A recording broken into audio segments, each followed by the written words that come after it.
DanDaDan, Season 1, Episode 8. I don't know what to make of the show anymore after the last episode. I don't know what to expect anymore. Oh, Aira's here. Aira joins. They got huge appetites. They lost a lot of calories for all that crying. Hey! Aira giving him hope as a nerd. I know you're still pissed about the last tub. I did try to murder you. We're gonna be besties. I mean, after all we've been through. What I did was out of line. She's really great at like acknowledging her own mistakes and faults. Tell Okaroon you're sorry you made fun of him. You don't understand my divine mission. You're totally clueless, Momo, I say.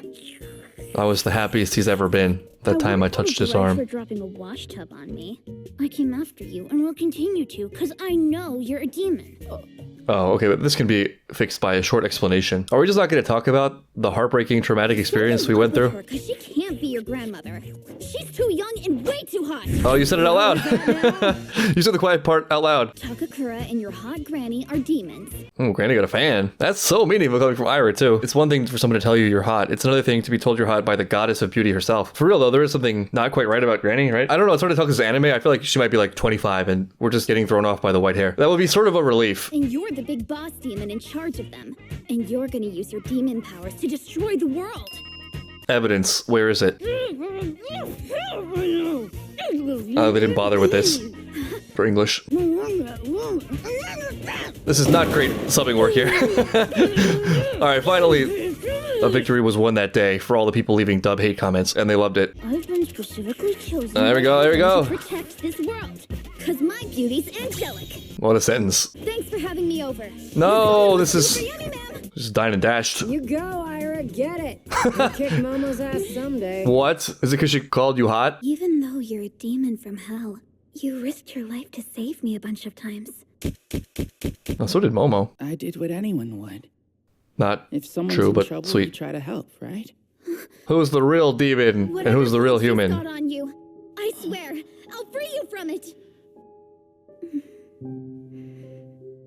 I kinda like her stubbornness though. I like how like nothing will sway her from her mission. This is not a good trait, but I really love stubborn people. Because they got something, you know, they got a fire. They have an internal locus of strength. No, you can't feel this way. Not when you're a human. And he's a demon. It'll never work.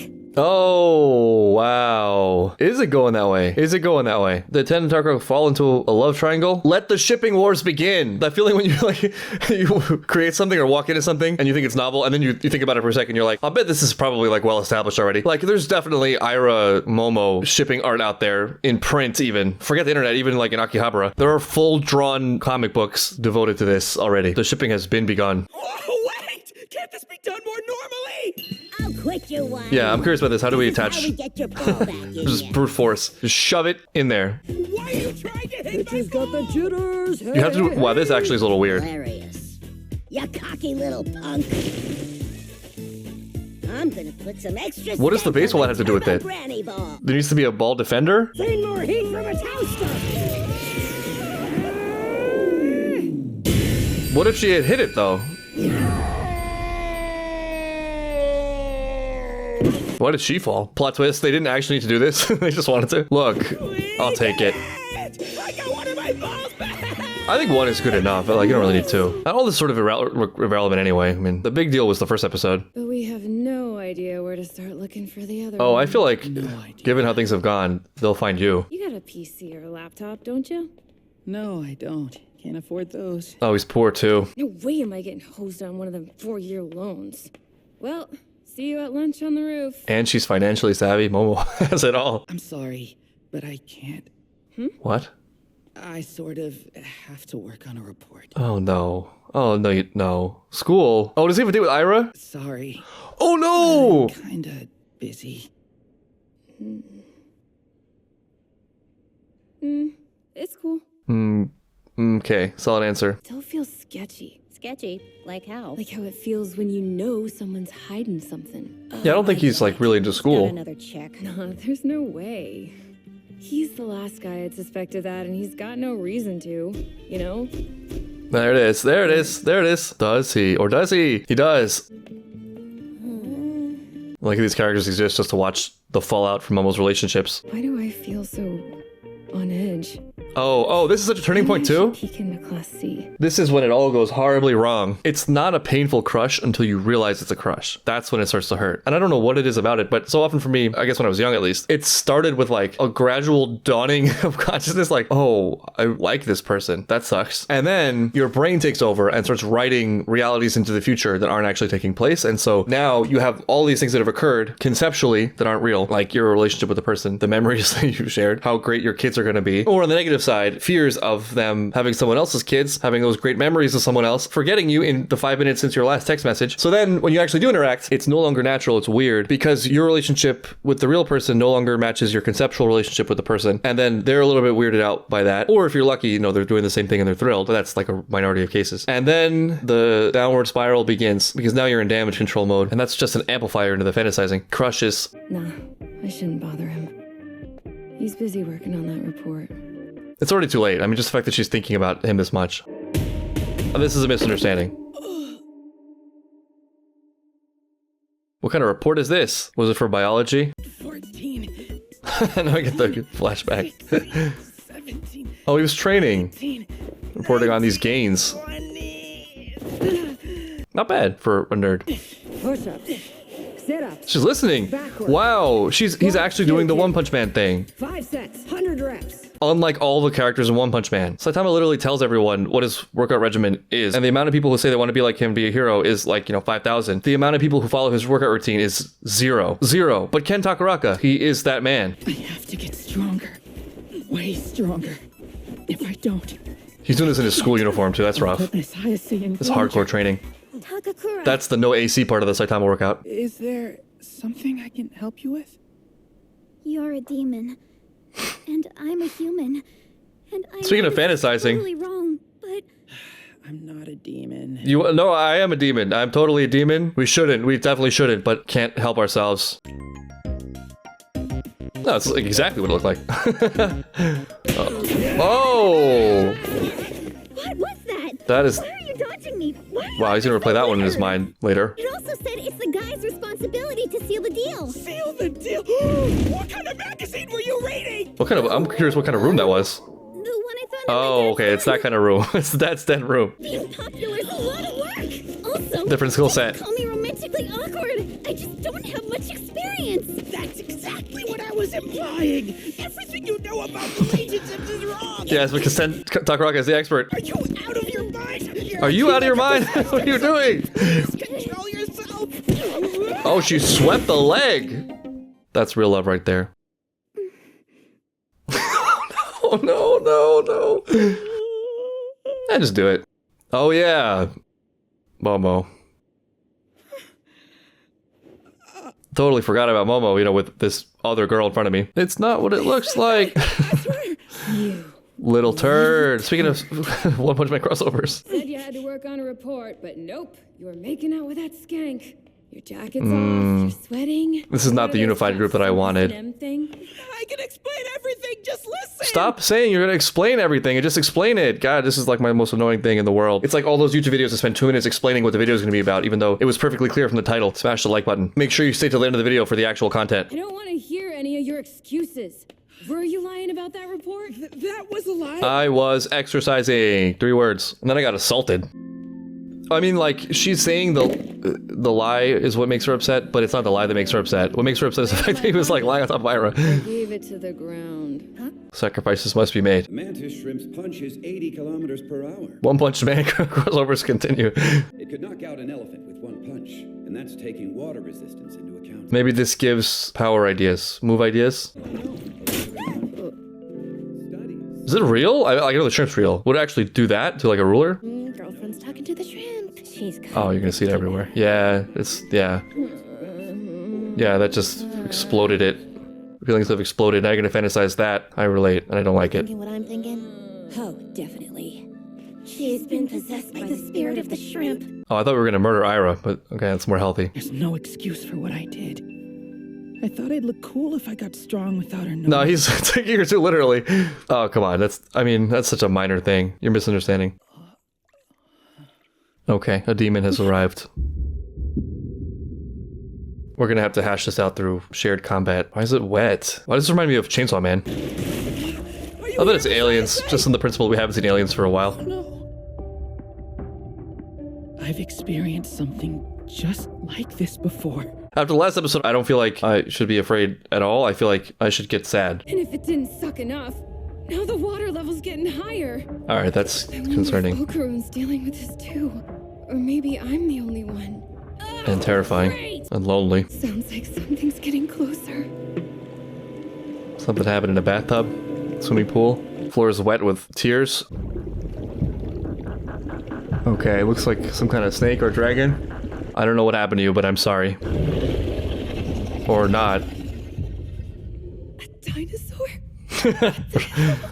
Yeah, I guess it could be a dinosaur. Oh no, it's gonna get the ripple. This is so Jurassic Park too. All right, maybe there isn't a synthetic dinosaur. Maybe it's just a dinosaur. It's a cool design.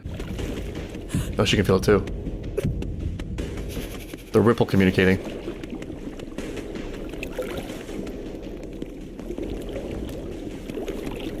That's so cool. Such a great conception.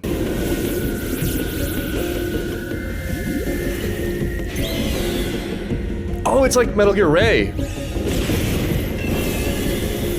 The water pressure. All right, what's the trick for this one? You get it to inhale something that is not good, not water. Electricity, high heat. We'll get you like we got that crab. Damn it. Where the hell's Okaru? It's kind of cute to think that they've only ever fought together. It might not even occur to them that they could do anything alone. Sounded like an explosion. Okay, you need to tell me what's going on. You should have told her what was going on a long time ago. I experienced this once before. The sky was pitch black. Yeah, it is aliens. But why are the aliens trapping us here now? They want bananas. Both times Momo and I had contact with them, they were after our genitals.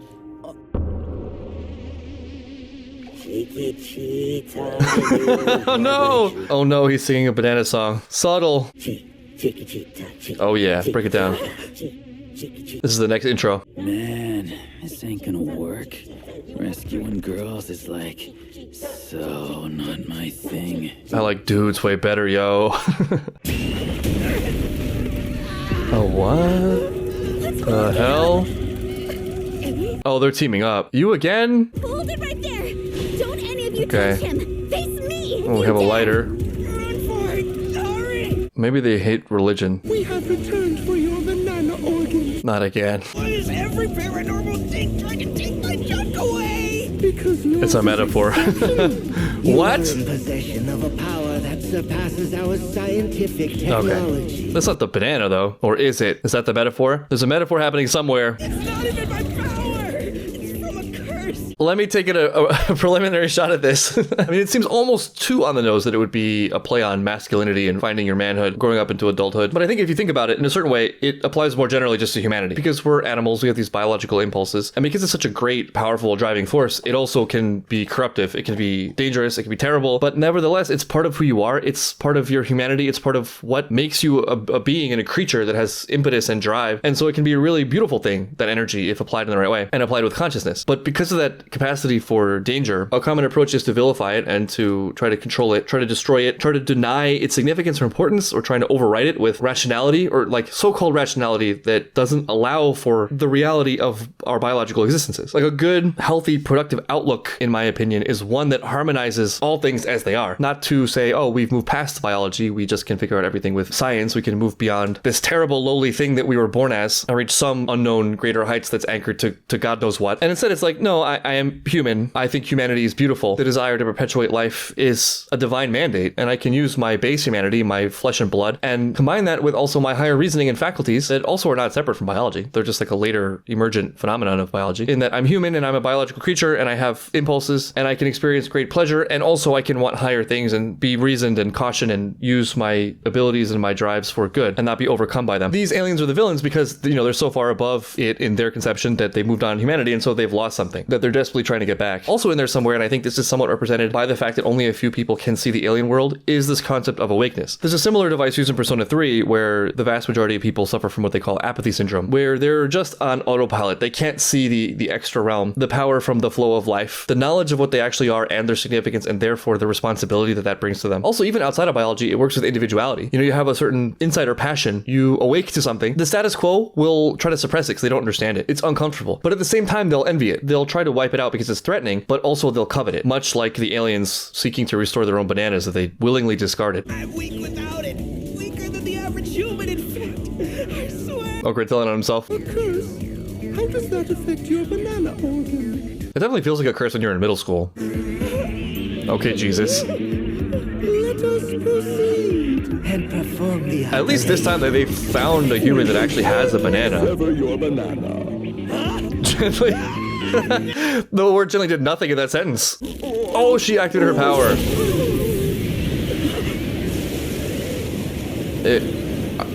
It's angelic? Looks more demonic. It seems I was correct. Oh, it's I really silky. am the chosen one. She gets a destiny. That's great. She gets to be around. Release Master Takaraka now. I was kind of hoping that's the way it would go. It makes it feel less devastating that she disintegrated into, you know, ashes, and her final moments were losing her daughter again. It's never too late, as long as you have some form of consciousness left in the world, even if that's just the memories people have of you. I think that's one of the symbols there. And it doesn't have to be direct memories of your name and face or whatever. Our actions are encoded in the DNA of the future. Well, I don't know if I'm going to be crying next episode after all. Not crying for these aliens. Although, amazingly, there is something that feels real about it. I get why there's an impulse to try to deny or move past our humanity, because humans are capable of terrible things, and then those terrible things are so outsized in our minds because all the goodness that we see, which can be just as simple as the fact that a lot of the world lives in a very healthy, functioning, safe society, is just our water, right? Like, it's just the way things are. We don't realize all the goodness that that contains. Sort of definitionally, the goodness is not a threat, and so it's not something we're wired to pay the most attention to. It can just be left alone. It's the threats we need to focus on, and the threats will captivate our gaze. The thing you see in the forest isn't the stillness but the movement, and you take that and you try to wrestle with how it's possible that people can be so cruel and evil, and then you sort of over extrapolate that into like, that is what humanity is, the end, when really it's so much more. And so it's like, well, how can we just engineer? We're so smart, right? Like, we can do all these technological things. Let's just rewrite the things that we naturally are, and we'll never have pain again. And to me, it's like, not only is it impossible to escape your humanity, why do you want to? I think the ultimate is not being human, but being like a great human. What could be more beautiful than what you were given and what you are? I mean, how would you even evaluate it outside of that framework? Your feelings of pain and pleasure and good and bad is based on your humanity. Your humanity is painting the roadmap and giving you sort of the parameters for what greatness is. By trying to pretend it's not the case, by trying to remove some element of it, by only seeing it as bad, you're actually making yourself weak and setting yourself up for failure of deviating from those parameters, entering into an area of like great evil and great pain. It's like, you know what never does anything bad? A rock. It's an extremely complex rock, scissors, paper game, because biological life is kind of like the builders of the universe. We're growing, we're expanding, but that flies in the face of the reality that things are kind of decomposing and that there are limited resources. Systemic improvement, not just increasing what it is, but increasing the capacity to create what is very difficult. It's very hard to find actual alpha in life. And so, of course, it's painful. Of course, there are costs. The destruction, the pain, the horror is not a function inherently of humanity. It is a function of nature that we were born out of, and we've done a lot to like counter that force and to actually find light in that chaotic darkness. We've made a whole lot of good stuff out of a whole lot of darkness and pain. To cast away the whole species because we came from something like a system created by a war for resources and a battle against time, I think misses the full scope. And also, going out, going forward, whatever, building up is costly and can be dangerous, requires sacrifice. And so in like a very real way, it's threatening. And so there's always pushback from the environment for those that are exceptional, or those that are different, or those that contain a lot of raw, powerful force to try to hem it in, like, don't rock the boat. And actually, to give it full credit, this is for good reason, because sometimes that explosive energy is done in a way that is cancerous. Radical movements, radical changes are not always good things. So it makes sense to err on the side of caution. But I think for those that have really great insights and are awakening to really beautiful, wonderful, unique things about themselves and want to put them to good uses, there has to be some sort of healthy distancing or like comfort in being distanced from those that want to like kind of keep you muted. A certain tolerance for loneliness, perhaps, at least until you make something out of it, because people won't understand it and people will want you to sort of be pacified. And you may yourself see it as a curse, but like at the same time, they also want it. You know, they'll be envious of it. They'll come around when it's successful. And I think that is part of of the story of adulthood in that manner of waking up. Not talking about the material elements of it or like getting married, having kids, whatever. I mean, spiritually, it's like sort of waking up to the 3D of it, which also is not a one-time thing. It's like a layered thing. And I think early on in adolescence, I think that can feel like a curse. It can feel like something you don't want. It's not desirable. It's lonely, as are your biological impulses when you're young. And Ken Takaraka's take now is like, it's not even mine. It's a curse. I don't even want it. It's just causing me trouble. But like he'd feel differently if he grows up and can see the world for what it is and has values and things he's fighting for and also has it under somewhat of his own control and can deliberately use it for good forces. It's totally different. A lot of the things I most lamented as a teen, I'm most grateful for now that I have a better read on them and understand them more broadly. So again, this might be a total overread, but I think there's something in here about the growth into a man, finding your balls and all, but then also a couple much bigger ideas of just finding your strength and meeting your potential, not as something more than a human, but as a human, which is the highest thing on that scale.